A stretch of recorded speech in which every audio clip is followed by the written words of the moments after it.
పడు ఉడుకు వయసు కథ వినలేదా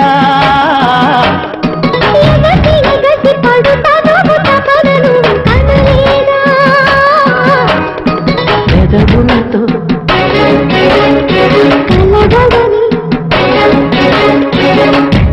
అందుకే ముందుకొచ్చా అందినంత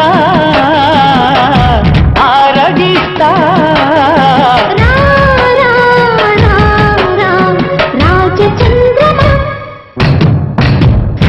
చుమ్మనే తుమ్మెద వేట గుమ్మనే వలపుల తోట అదేమో